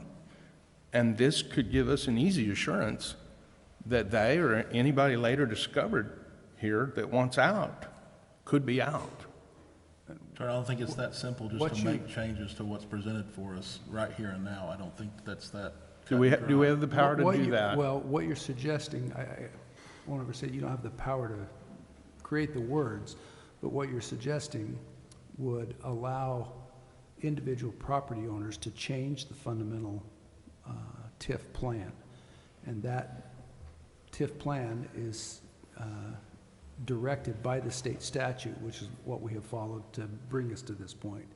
So as Jared just said, I don't think that's advisable to try to circumvent that process through some additional language that would exclude or allow exclusion of individual property owners. I think you're going to risk a lawsuit if that happens. Potentially. Would the willingness be there? No, sir. Okay. I'd like my motion to stand as I said it, and the reason why I say that, because anybody's land that is in the district that does not want to participate, they are not obligated. It's not eminent domain. It doesn't affect them unless they sell or develop, or somebody surrounding their land sells or develops. And if that's going to happen, it could possibly happen with or without a TIF. So I'd like to speak to the doesn't affect them matter. And well, it doesn't affect them as it's not going to change. We're not making them develop their land. We're not making Mr. Lowe sell his farmland. Does not change their property rights. From That's it correct. certainly Thank can you. affect Thank them you. by what goes in next to them and what other developments occur. That's the nature of growth and development in any community, but it's not going to affect their basic property rights. I believe true property rights consider the rights of the owner, whether they make popular decisions, correct decisions, decisions that are economically sensible, or completely the other way. But I believe they have the freedom to make it. They And still will. And if their perception is that this owning property, if this takes away one of the bundles, the owning property having a bundle of sticks, and they perceive that one of my sticks is gone, I think we have to consider that. And that's on our conscience to move forward with those matters. To understand a little bit more what you're saying, Charlie, what property rights do you feel are being taken away? I think It doesn't even have to be described. A person came here wanting out. They're not comfortable with approximately 12 pages and 25 years of matters that they've just heard about. And I feel like a citizen and a property owner doesn't have to give a reason. We can sit up here and go, we got a lot of evidence, we've seen a lot of presentations and a lot of work and a lot of intelligence put into this effort. But it's going to be hard for me to swallow saying that, well, for whatever reason they're not comfortable with it. I believe it needs to be respected. But to that end, then we have 90% of the population who doesn't like that they can't park on the grass. So if we listened and let everyone pick and choose those sorts of things, I know this is apples and oranges, but you live in a city, you take the benefits of living in that city, then also sometimes you have to take things that the city is going to do for the betterment of the city. I agree, we listen and take things into consideration, absolutely. There are many city ordinances that do affect unlimited property rights. We require people to keep their grass cut. We had a couple of speakers tonight talking about maybe the requirement to put in sidewalks in their development. Those are expensive, and to somebody who doesn't walk on a sidewalk may be unnecessary. And but as Councilmember just mentioned, the benefits of living in the city sometimes require obligations to those ordinances, and those are much more onerous on property owners than being included in the TIF would be, in my view. Well, I think it goes back to trust. They've obviously not had a good pass on people or the government taking their land. We can say whatever we want up here, but the trust isn't there. Well, sure, I mean, the eminent domain taking portions of the farm over the past 50 years, obviously that's terrible, you never want that, but this isn't that. There's not a mechanism like we've discussed at the maybe first public hearing, I think. There's not a mechanism that this TIF district leads to any sort of eminent domain. The city cannot go and take anyone's land for economic reasons. If it's considered blighted, they can. There are some very limited restrictions on how you can use eminent domain, and But that's not what we're talking about. But that's not what we're doing. Right. No, I vote that no all day, every day, if that's what we were looking at. I mean, I just feel, back on your point, Brian, I'm with you. I mean, transparency, trust is also big with me. I don't think it would have been,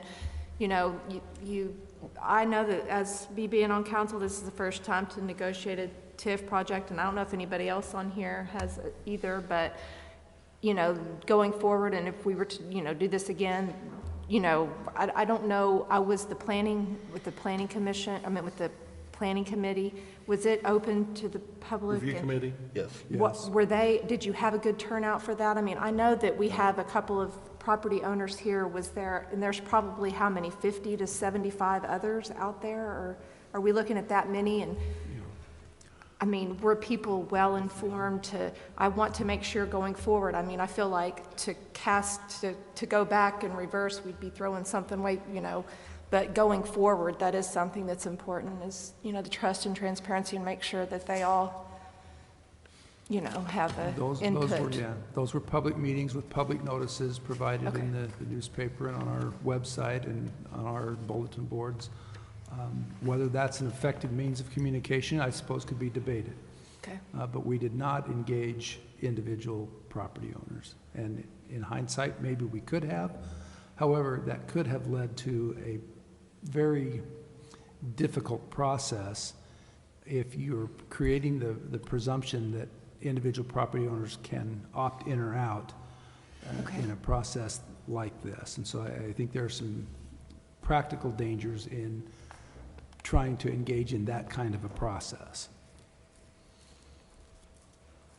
So they're sophisticated landowners, and they're ready to, if they need to, it could happen to any of us who wake up in the morning, if they need to pursue matters afterwards.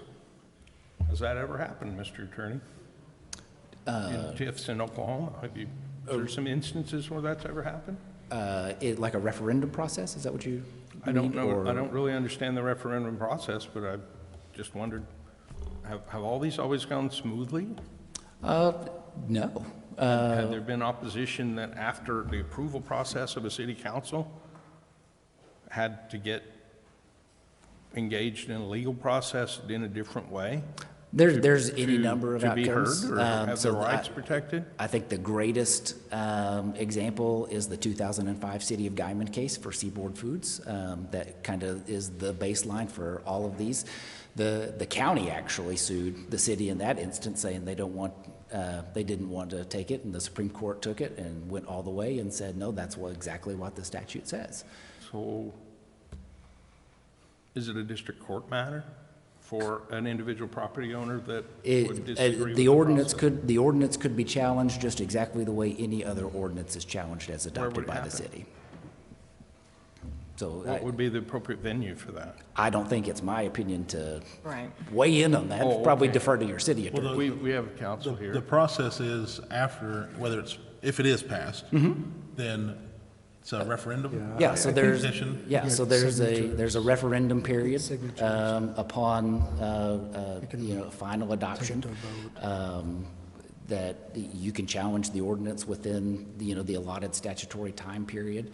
The ordinance isn't effective until the ordinance appears in full, post 30 days plus whatever time it takes to get the ordinance published within the newspaper. So.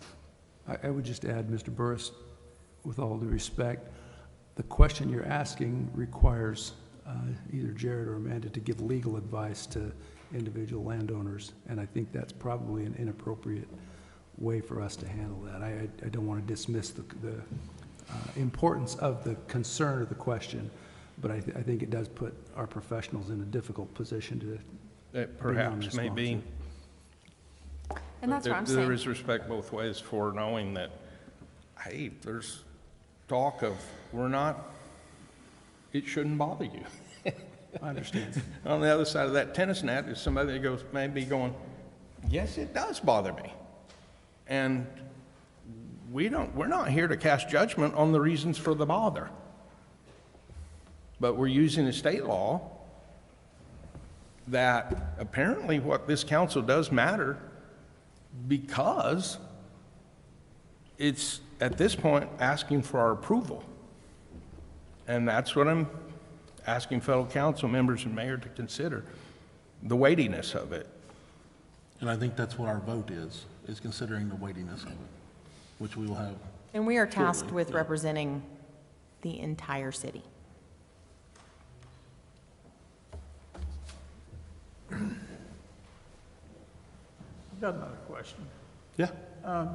So say you have a developer come in for TIF District, I think, the downtown, is that A? Yeah, TIF District A. So they develop TIF District A. So they only get the proceeds that come from that TIF District A, correct? If they don't do anything with TIF District B and say there's, I don't know, some development that happens, I guess they have to develop TIF District B as well in order to get the money off of B, correct? That's exactly right. If no development occurs in either or, there would be no increment that's generated, within either of those districts. And we can't just approve TIF District A versus TIF District B. We got to do both of them. I guess in theory, you could. That would be contrary to what the review committee has suggested. And so in order to make any amendments to the plan that's been presented, it would require a 2/3 vote of the council to make that change. But on the flip side of that, if we approved as presented, we don't have to commence either or. That is absolutely correct. Which is another way of not activating said A or B TIF. But if you activate A, you have to activate B. You don't have to. They're separate occurrences. Yeah. Yeah. So in theory, Wouldn't that you be could. self-defeating, though?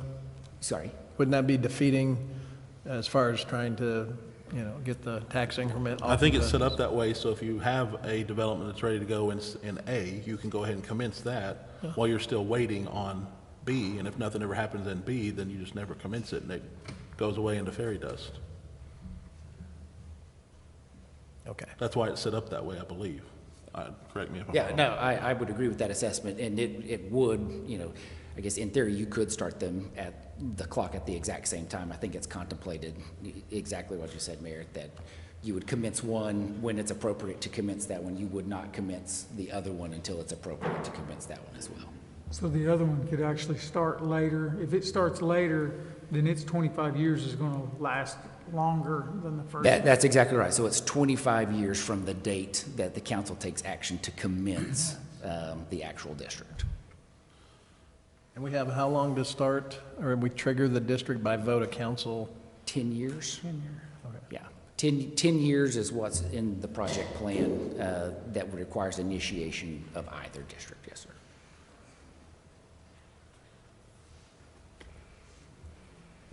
Any other questions or comments? Would also make opportunity to the holders of the motion. Would you be willing to consider putting anything on the end of this matter? I'd like my motion to stay as presented. Roll call, please. Ginn, Yes. Hebblethwaite, Yes. Smith, No. Alexander, Yes.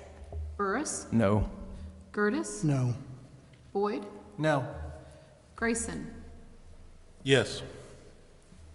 Oscar. Nelson, I'm sorry.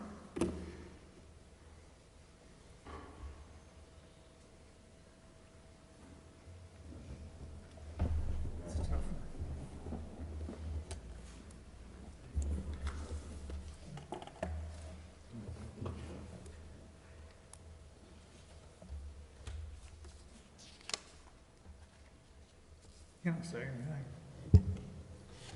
You'll have to say just yes or no. I didn't hear him. He said, does he have to say yes or no? I'll go yes.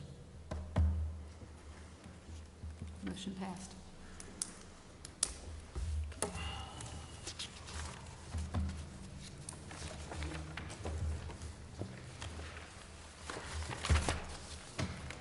Oscar, I want to apologize to you. I didn't realize you hadn't voted, so I didn't mean to put you in that pivotal moment. I knew where you were. I was ready to shoulder that burden, and I am sorry for passing that to you. Let's see, I would like to go, next executive session, I'd like to recess Chickasha City Council and reconvene after the other two. Make a motion that we recess city council. Second. Need a roll call for that? Yes. Yeah, roll call, please. Boyd, Yes. Nelson, Yes. Ginn, Yes. Hebblethwaite, Yes. Smith, Yes. Alexander, Yes. Burris, Yes. Gertis, Yes. Grayson. Yes. We're adjourned for that, or in recess. I'd like to call to order the Chickasha Municipal Authority. I need a roll call, please. Boyd, Here. Nelson, Here. Ginn, Here. We're Municipal recessing authority. the other, then Yeah, yeah. doing the other two, then go into executive session. Yeah. Hebblethwaite, Here. Smith, Here. Alexander, Here. Burris, Here. Gertis, Here. Grayson. Sorry, couldn't hear you. Here. Item number 2, consent docket. Move we accept the consent docket as presented. Second. Discussion? Who was second? I'm sorry, I didn't hear. Ready? Roll call. Nelson, Yes. Ginn, Yes. Hebblethwaite, Yes. Smith, Yes. Alexander, Yes. Burris, Abstain. Gertis, I'm sorry, I couldn't, what are we voting? Consent docket. Okay. Consent docket on municipal Yes. authority, sorry. Boyd, Yes. Grayson. Yes. Item number 4A, discussion, consideration of possible action to declare emergency pursuant to Title 61, Oklahoma Statute, Section 130, due to a pipe bursting along Colorado Avenue, 4th Street to 5th Street, and finding the pipe bursting in a condition resulting from a sudden unexpected happening or unforeseen occurrence, or condition whereby the public health and safety is endangered, or further damage to state property is likely if the situation is not addressed promptly, and awarding bid CMA 2403 to Lead Tech Services LLC for a project consisting of replacing existing sanitary sewer main. So moved. Second. Discussion?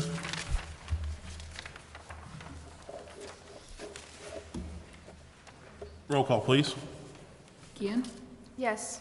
Hebblethwaite, Yes. Smith, Yes. Alexander, Yes. Burris, Yes. Gertis, Yes. Boyd, Yes. Nelson, Yes. Grayson. Yes. 4B, discussion, consideration of possible action to authorize staff to solicit bids for CMA 2401 water main construction, Ada Scipio Avenue and at Union Pacific Railroad. I make a motion, we authorize staff to solicit bids for CMA 2401 water main construction, Ada Scipio Avenue at Union Pacific Railroad. Second. Discussion?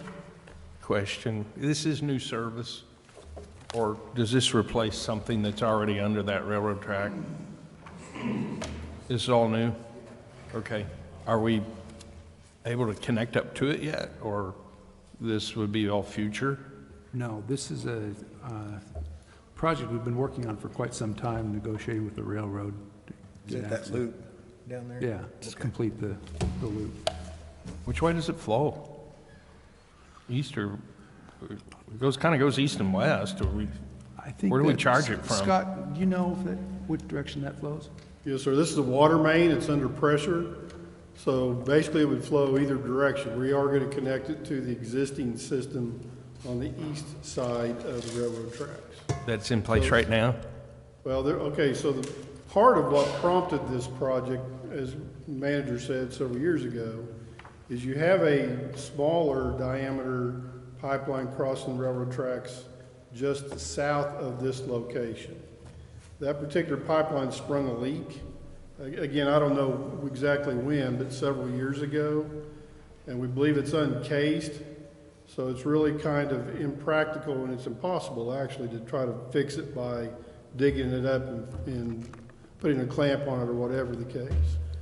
So the proposal has been since at least around 2021 to install this new pipeline under the railroad. We would essentially eliminate that existing crossing and make a new crossing. Okay. This is the easement that we paid for.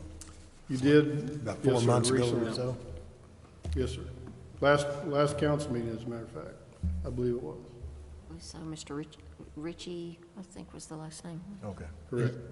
Is the discussion of licensing, is that typical instead of the words easement?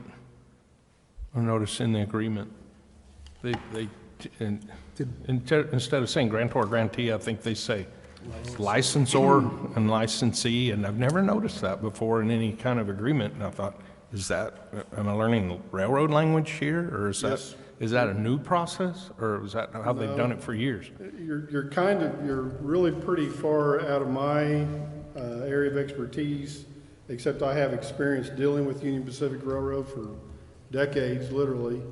And they do things kind of their own way. Okay. And if we want to cross their right of way, we kind of have to do it their way.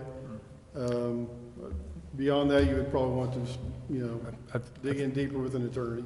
Very good. I They'll think it'll a have a high. representative on site. Is this what we purchased? They'll have a representative on site while we Yes, do sir. that. Yeah, yeah. Did we purchase the rights to go underneath?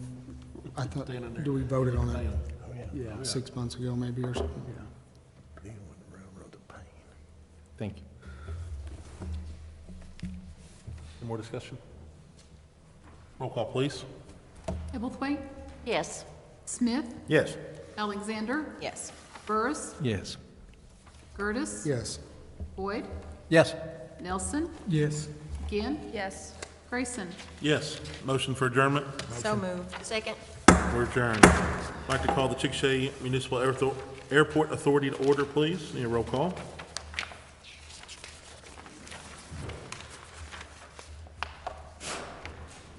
Boyd? Here. Nelson? Here. Ginn? Here? Hebblethwaite? Here. Smith? Here. Alexander? Here. Burris? Curtis? Here. Grayson? Here. Item number 2, consent docket. I move we accept the consent docket as presented. Second. Discussion?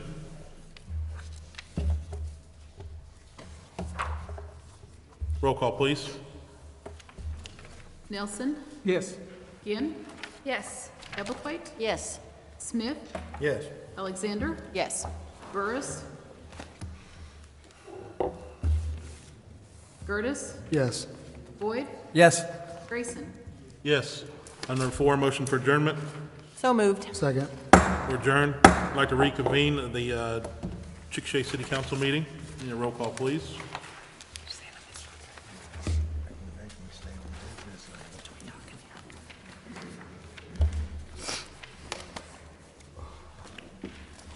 Boyd? Here. Nelson? Here. Ginn? Here. Hebblethwaite? Here. Smith? Here. Alexander? Here. Burris? Curtis? Here. Grayson? Here. Item number 7, executive session. 7A, discussion to consider a possible action to enter an executive session pursuant to 25, Section 307, to discuss the employment of individual salaried public officer or employee, evaluation of performance of the city manager, Keith Johnson. And item B, discussion, consideration, and possible action to reconvene open session and take appropriate action on the matter discussed in executive session. I'll make a motion, we go into executive session. Second. Roll call. Boyd? Yes. Nelson? Yes. Ginn? Yes. Hebblethwaite? Yes. Smith? Yes. Alexander? Yes. Burris? Curtis? Yes. Grayson? Yes. Executive session.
Reconvene from executive session.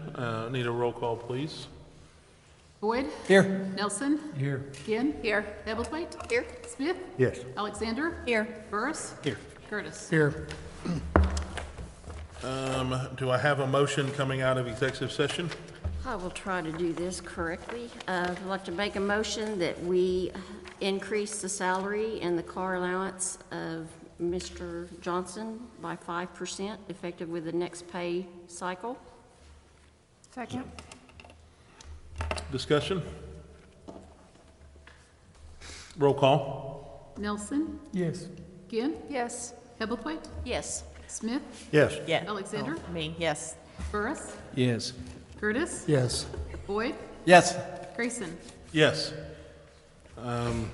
Motion to adjourn? So moved. Delirium has set in.